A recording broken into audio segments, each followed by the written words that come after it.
What's on the bench today? We've got a Gibson Classical that has Bridgeo Disconnecto. And this is actually my customer's father's guitar who bought it new. And he's thinking that he wants to learn how to play guitar now since he's about ready to retire from his job. So it's my mission to bring this thing back to life, clean up all the frets, do a good setup to it, and get the bridge put back. Something interesting I just noticed about this Gibson Classical is the nut is a bone nut, but it has a bone 0 fret here for the strings to sit in. So doing the setup on this thing, these things are grooved pretty badly, so we're gonna have to see how the setup goes, but that may be something that we have to deal with and make a new nut for it. But what a neat guitar. Don't see very many of these. These were entry-level student models, and they kind of dropped off the face of the earth. So this thing needs the bridge reattached. So one thing I have to do here is I'll be taking my luthier's knife and scraping all of this off of there, all the way down to the wood. I don't know if you can see the shiny parts there in these areas, but that's old hide glue that I need to get off of there. And same thing up here. I'm gonna put a tape line going around it with sensitive area masking tape, and then scrape all of this. Also, I use my Shop Fox bridge clamps here, and these are awesome. They're aluminum, they're lightweight, they don't hurt the top or anything when you use them. That's the problem with classical guitars, is a lot of times the tops are kind of thin, and if your clamps are too heavy, you can actually cause more problems than good. And you can see the curvature of the bridge there on the sides. So I went over to my bandsaw and cut some little blocks that have a radius on them, and those will fit one on each side of the bridge when I glue it. And then this block here that I made will fit down inside of here like so, and that fits in the V groove there, and will protect the bridge and give it so when I clamp it, it gives it proper pressure going all the way across. So this is not a bad job to do. You have to have the right tools to do it, but it's something that people can do at home if they're trying to learn. I wouldn't start on a 1959 Gibson, you know, but the first one that I did, 25 years ago, was a cheap old classical guitar, and I used way too heavy a C-clamps, but I ended up getting it, and it worked. It was something I picked up at the pawn shop for like $5, you know, but it is something that you can do at home. So you don't have to have a luthier's knife. You can use a razor blade, whatever. Get all that old hide glue and little pieces of cedar out of there, because this is a cedar top. And then same thing over here. So, but you can see how green the frets are. They need to be severely cleaned up.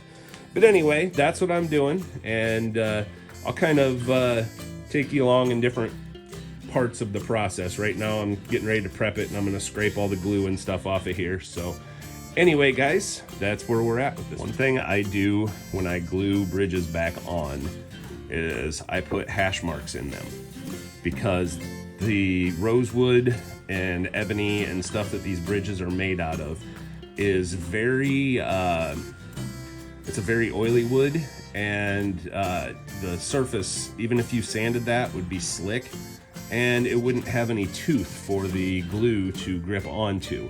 So by just taking the tip of your knife and putting the little hash marks in there, it really makes a difference. Another thing I do is take lacquer thinner or alcohol or even naphtha like Zippo fluid and wipe it off just to get any oily residue off of there before I actually physically glue it on the guitar. So just wanted to show you guys that.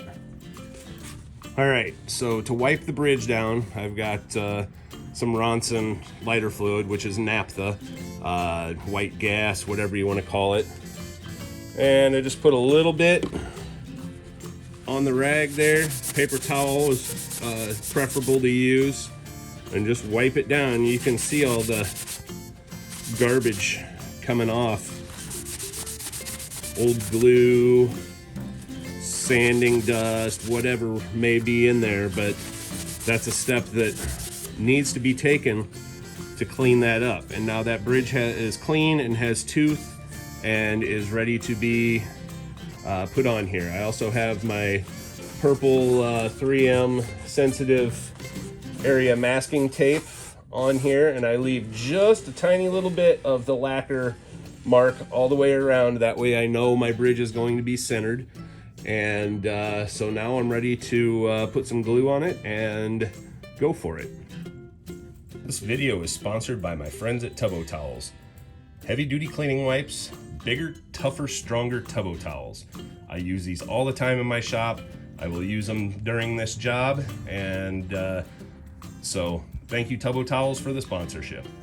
All right, so what I got to do here is I've got my original Titebond Red Label, the industry standard wood glue. As much as I use this stuff, Titebond should sponsor me. I'm gonna get a decent little amount on here. And just take my brush and be an artist.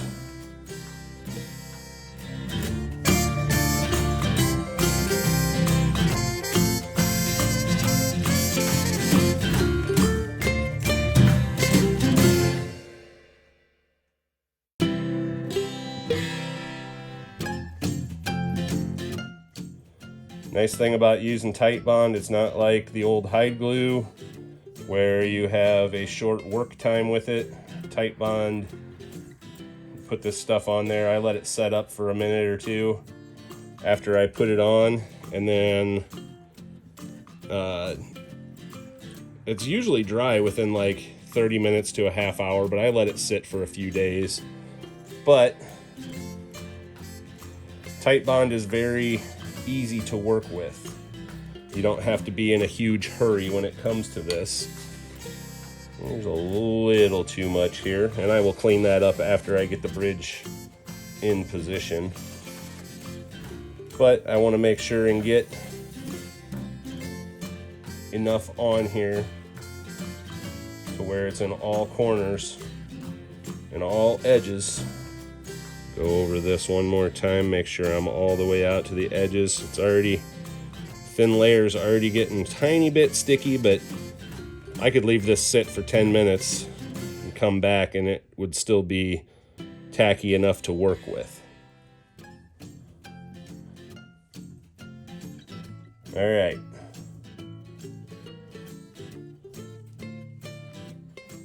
Low spot right there, I want to make sure I get enough into. Alright, so we'll set the brush aside. Get the bridge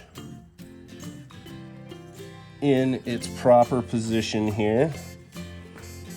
I'm going to take my Tubbo towels and just go around to that tape line. Get the excess that came over the edge there off. That way I know where my bridge needs to sit exactly.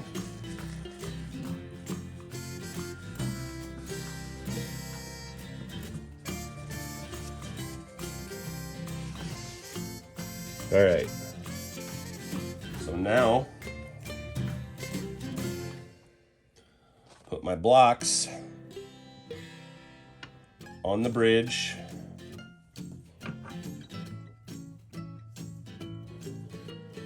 And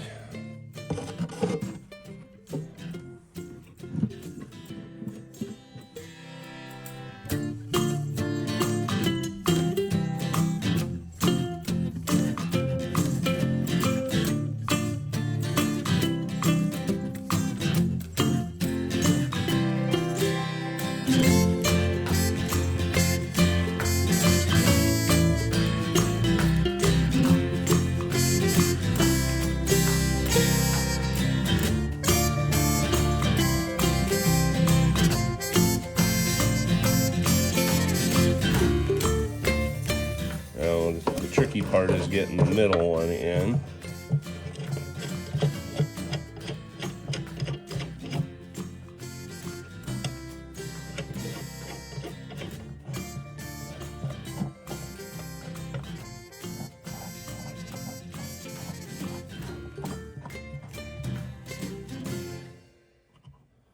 All right, so tighten the middle down.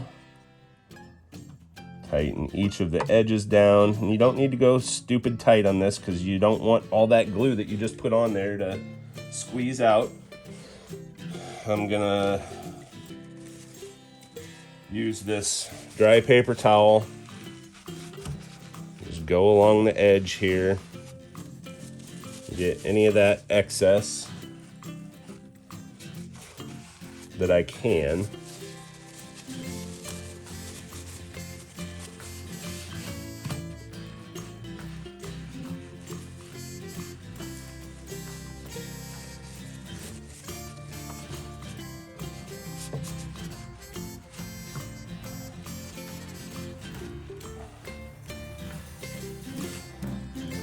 Then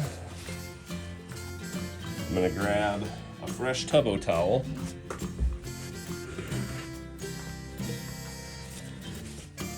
and go along that edge again. People might ask, does the tubbo towel soap or anything affect the glue joint? And I've been doing this for quite some time using these, and I've never once had an issue with it. Only ever had one bridge job come back to me, and it was because the glue that I happened to be using at the time was some hide glue, and I didn't realize that it had expired. So one more paper towel. And when hide glue goes bad, it's junk. It's not going to do anything anymore. So it was weird because it stayed sort of tacky underneath for quite some time. And then one day it just decided to pop off, and it lasted a few months, but that's the only bridge job I've done that I've ever had come back. All right, so we're gonna 2, 3 triple check our clamps. We've got a good joint with having the blocks. Everything is spread out as it should be. And one last thing I'm gonna do now that I've got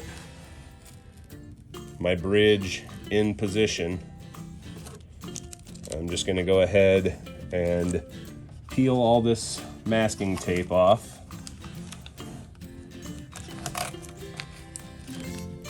And double check and make sure that there's nothing underneath the masking tape that's going to leave a mark on the surface.